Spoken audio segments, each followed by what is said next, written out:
alunas, sejam mais uma vez bem-vindos ao Se Liga na Educação. Eu sou a Débora, professora de Química, e hoje nós vamos trabalhar com reação química, reações químicas. A aula de hoje é um combo, então é interessante para vocês trabalharem bem a primeira semana e a segunda semana do PET volume 2, assistam também a aula do Enem da primeira semana, que discutimos sobre as transformações físicas e transformações químicas. Nessa aula, vamos estudar um pouco sobre reações químicas e também, na próxima aula do Enem, também vamos rever um pouco sobre reações químicas e propriedades diferentes de reagentes e produtos. Então, lembrando, essas 3 aulas em conjunto serão suficientes para vocês conseguirem realizar as atividades da primeira semana e da segunda semana do volume 2 do PET. Bom, os objetivos dessa aula será reconhecer evidências de uma reação química e conseguirmos representar essas reações químicas, como se convencionou essas reações.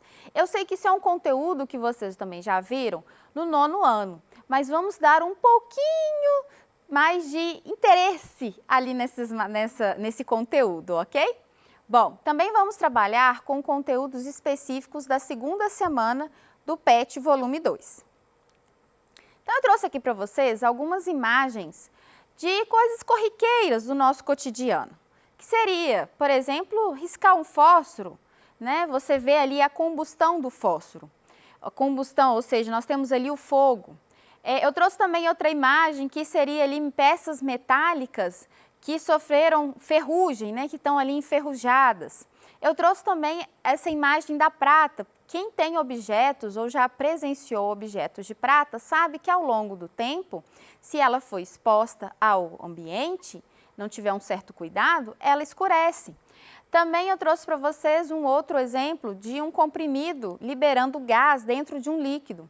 Então, tudo isso daí são exemplos de coisas do nosso cotidiano que faz parte desse escopo de reações químicas. Mas como então entender o que é uma reação química e conseguir identificar uma reação química? Bom, nós fazemos isso através das propriedades da matéria. Então, cada matéria possui a sua propriedade e é justamente ela que será capaz de fornecer informações sobre a matéria e também sobre as transformações que aquela matéria é capaz de sofrer. Na química, isso é muito interessante, porque nós estudamos a química como ciência justamente essas propriedades, essas características. Cientes dessas características, nós podemos então alterá-las, manipulá-las de acordo com o nosso interesse. Por exemplo, se eu quiser construir um monumento de um ferro metálico numa região onde tem um lago ou onde tem uma praia, eu preciso estar consciente sobre como que se forma a ferrugem. Qual é o processo que está envolvido ali? Para que o meu monumento possa ser isento de ferrugem. Então, ou eu vou trocar o meu material, ou eu vou simplesmente aplicar algum tipo de conhecimento, algum tipo de tecnologia que impeça que aquela peça enferruje. Então, percebam como é importante conhecer uma transformação química, o que leva a uma transformação química. Outro ponto-chave é importante aprender a observar os indícios que evidenciam a ocorrência de uma transformação química. Eu falei em uma das aulas desse combo que só as evidências, só os indícios, por si só, não são garantia de que haja uma transformação química, mas é o primeiro passo para conseguirmos entender uma reação química. Bom, dentre as evidências que mais trabalhamos e que é mais comum de vocês estudarem, nós temos a liberação de energia, por exemplo, a liberação de calor. Aqui eu trago para vocês a reação química entre a combustão entre o hidrogênio com o oxigênio, fornecendo água. Esse tipo de reação, ela libera uma grande quantidade de energia, uma grande quantidade de calor, e ela é muito usada em espaçonaves, na questão aérea. Outra evidência que nós temos aqui é a evidência de mudança de cor. Então, por exemplo, quando sem querer você derrama alvejante num tecido de cor. Ou quando, por exemplo, você tem uma fruta que vai amadurecendo na cesta da sua casa e você percebe uma alteração da tonalidade da cor ou até mesmo manchas. tudo isso são o quê? Evidências de reação química. Então, mudança de cor também é uma evidência de reação química. Outra evidência é a formação de bolhas, formação de gás. Então, quando eu coloco um comprimido, eu olho o comprimido, ele está sólido. Eu olho o meu líquido, né? Pode ser um copo de água, por exemplo. Quando eu coloco os dois em contato e há essa formação de bolhas, isso também é uma evidência de reação química. Então, essas evidências é o que vão dar aquela pulga atrás da orelha, vai falar assim, eu acho que ali está acontecendo uma reação química. Uma outra reação, uma outra evidência é a formação de precipitado, ou seja, formação de um novo sólido, de um sólido ali. Eu trago para vocês como exemplo a reação entre a solução de iodeto de potássio. Essa solução ela é transparente, incolor, assim como a água. E uma solução de nitrato de chumbo, que também é incolor. Porém, quando colocadas as duas soluções em contato, há a formação de um precipitado, há a formação de um sólido, e um sólido com uma tonalidade amarela ou alaranjada. Então, esse sólido é o indício de que está acontecendo ali uma reação química. Por quê? Está formando uma nova substância. Tranquilo? Bom, houve então a necessidade de se convencionar como que podemos representar uma reação química. Tudo na vida a gente representa, a reação química também. Então, para representar a reação química, nós fazemos o que nós chamamos de equação química. Nós representamos o estado inicial e o estado final da reação. Então, nesse momento, nós vamos trabalhar ainda falando do estado inicial e final, e depois nós vamos entender melhor os conceitos.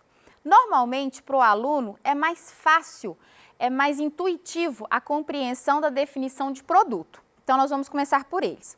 Então, produto são as novas substâncias que vão se formar. É tudo aquilo que vai ser formado, é tudo aquilo que vai ser produzido. Lembra no último exemplo de evidência? Nós tínhamos dois líquidos totalmente incolores. Quando em contato, havia a formação de um novo produto, ou seja, de um produto que tinha uma coloração e que estava no estado sólido. Então, ali eu estava vendo o que? A formação de um novo produto. Então, ali é o estado final, quando se forma o produto. Então, produto, gente, nós vamos sempre colocar depois da seta. Então, produto são as novas substâncias formadas.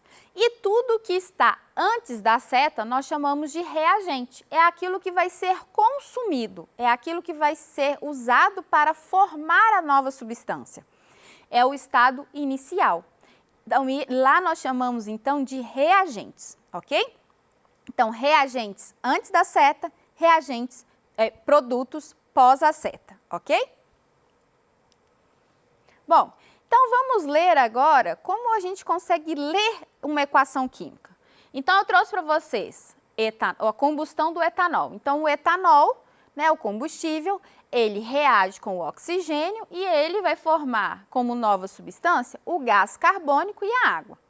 Então, como que nós lemos essa equação química? Então, os reagentes etanol e oxigênio reagem para formar os produtos gás carbônico e água. Observem que o mais que está na equação, ele não representa a soma matemática. O que ele está representando ali é a letra E. Ou seja, etanol e oxigênio reagem e formam gás carbônico e água, ok? É interessante vocês lembrarem que aquele mais, ele está ali para separar reagentes e produtos. Ele não significa uma soma, nesse momento, para a gente. Bom, uma segunda equação química. Enxofre e ferro, sulfeto ferroso. Então, observe que não existe uma regra para a formação de quantidade de produtos. Às vezes, os alunos ficam presos nisso. Se eu tenho 2 reagentes, eu tenho que ter 2 produtos. Não. Eu posso ter 2 reagentes e ter 3 produtos. Ou eu posso ter 3 reagentes e no final ter 1 produto. Ok? Então, precisam ficar atentos a isso. Tá? Então, aqui, como seria a leitura dessa equação? Os reagentes enxofre e ferro reagem e formam o produto sulfeto ferroso.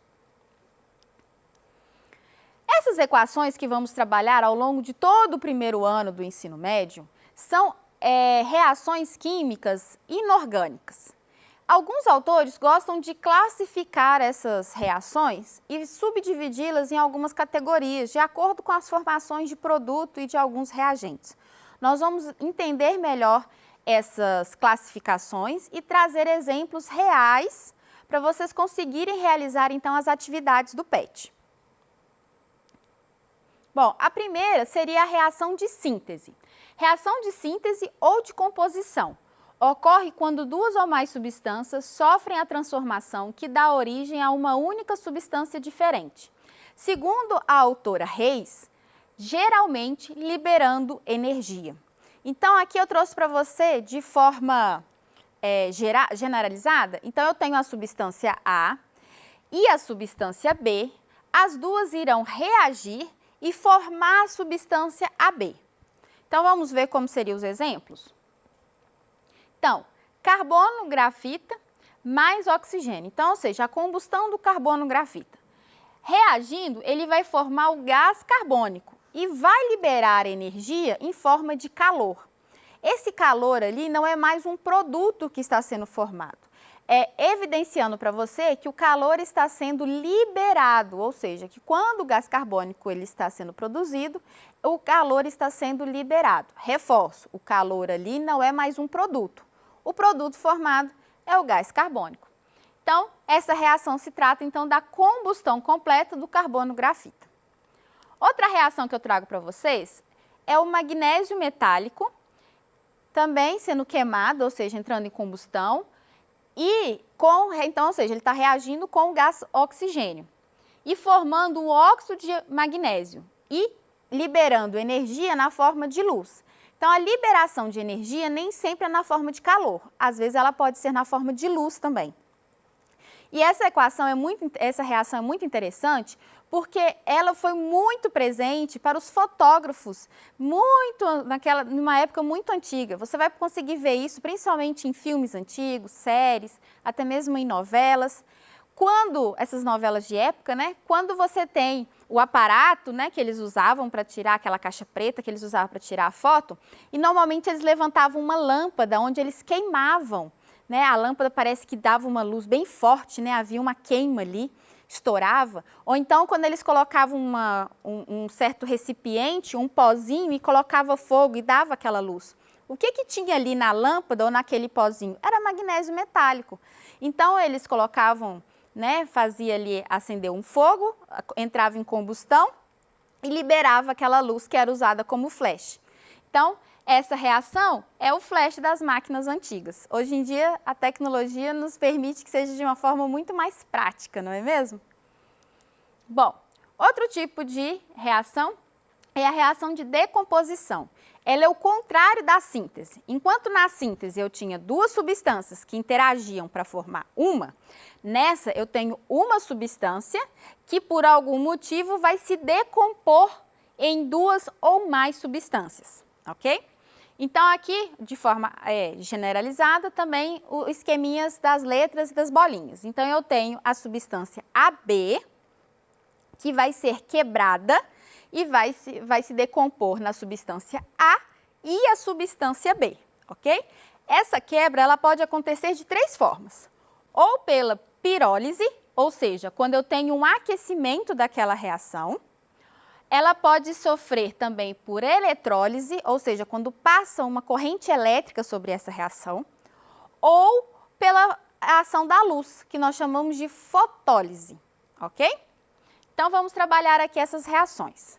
Então, peróxido de hidrogênio, que é a nossa água oxigenada. Bom, ela se decompõe simplesmente quando você tira ela do frasco. Por quê? Porque em contato com a luz, ou seja, ela é uma fotólise, ela se decompõe em oxigênio e água.